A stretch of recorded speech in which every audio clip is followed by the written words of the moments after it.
Welcome back. We've got a few more expressive techniques to talk about. This time we're going to talk about muting, vibrato, and raking. Muting. You can mute usually with your picking hand. If you're left-handed, it's going to be your left hand. I'm right-handed, so my right hand.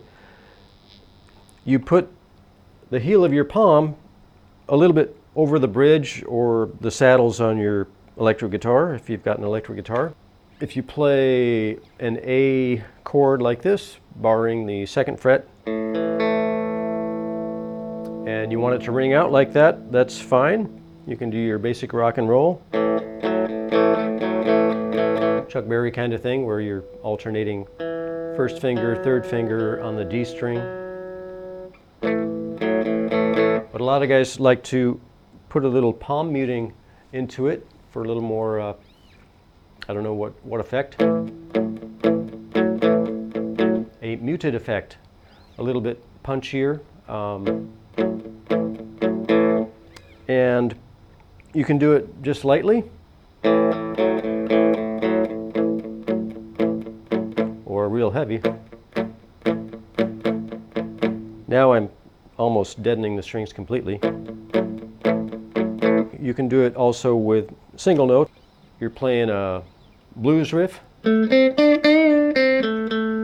That's with no muting.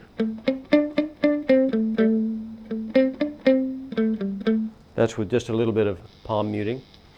You could also mute with your fretting hand, which means left for me or right for a left-handed person. If you're playing funk, say you're playing an E9 chord, barring the 7th fret, 6th fret, first finger, 7th fret, third finger, you might do something like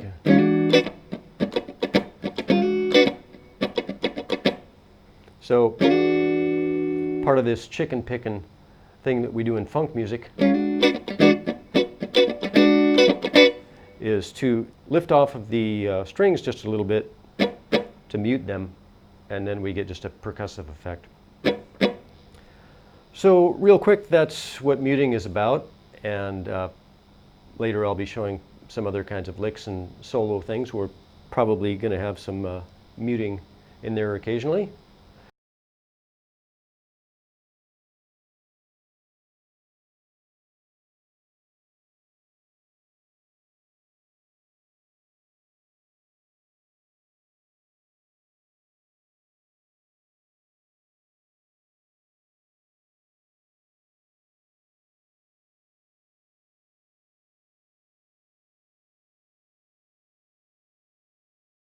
So vibrato means to vary the pitch of a note or a group of notes. Here is a G note on the 8th fret of the B string. I play it with my third finger, pick it, and then the kind of vibrato that I usually do is just a kind of a slow shake like this.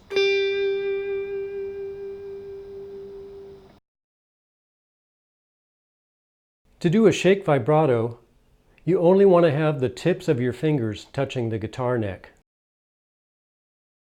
If you're using your third finger, you can use your second finger behind it to add support. Make sure there's space between your palm and the neck. You'll need to stabilize the guitar a bit with the elbow of your strumming hand. Shake or swing the neck up and down to get the vibrato effect.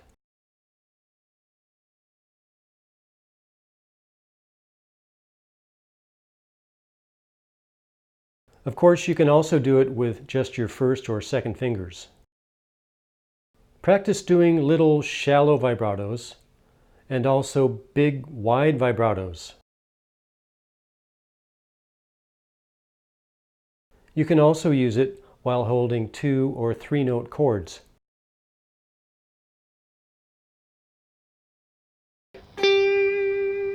So that's varying the pitch. B.B. King had an extremely distinctive vibrato. he would often do it with his first finger, and he would move his hand like this.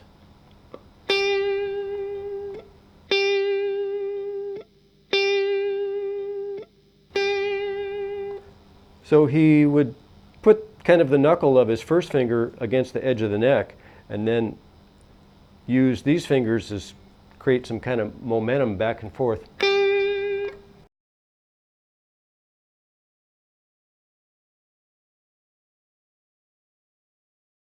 I usually do a shake with my third finger, and sometimes I'll add some other fingers behind just so my finger doesn't slip off the string, and it would be like a...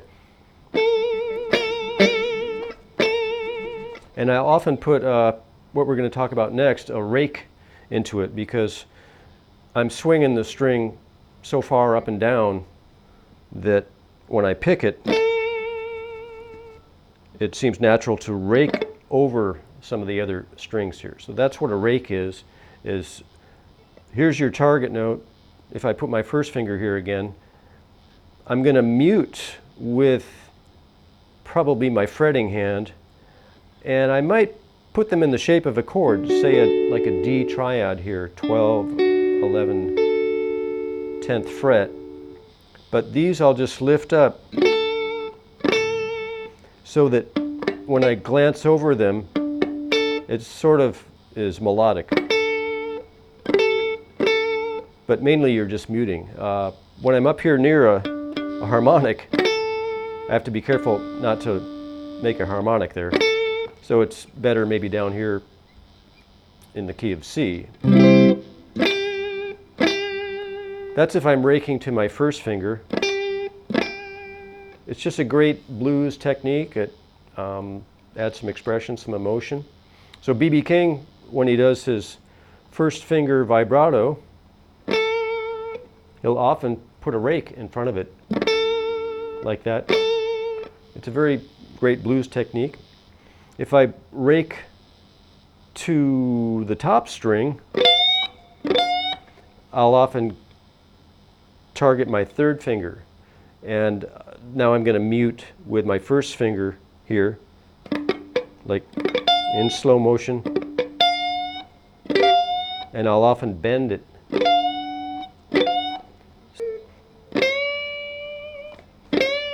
Maybe put some vibrato in there.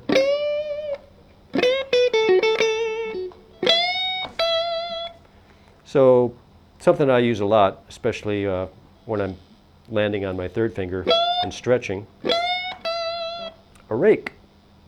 All right, so that's many of the expressive techniques that I can think of. There's all sorts of things you can do to personalize your sound. Where you're picking makes a big difference.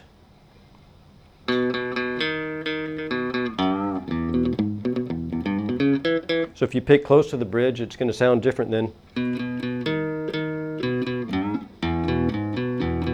there. Just picking with your fingers, it's going to give you some individuality to your sound. What kind of amp you use? Most rock players like tube amps. They have a nice warm sound. There's a real touch sensitivity that happens. Different kinds of pedals you can get: chorus, distortion, overdrive, compressor, etc., etc. What kind of pick you use? I usually use the Dunlop 88 nylons, just my habit. They're easy to grab. But today I kept this standard Fender medium on hand for doing harmonics. I found it worked better. What kind of strings you're using? I'm just using nines. If you use heavier strings, or some people say have a little more tone, or if you have flat wound strings, they'll be mellower for jazz, etc. So all kinds of things that you can do to personalize your sound and make it sound just how you want, and very expressive. That's what it's all about. Okay, I'll see you next time. Take care.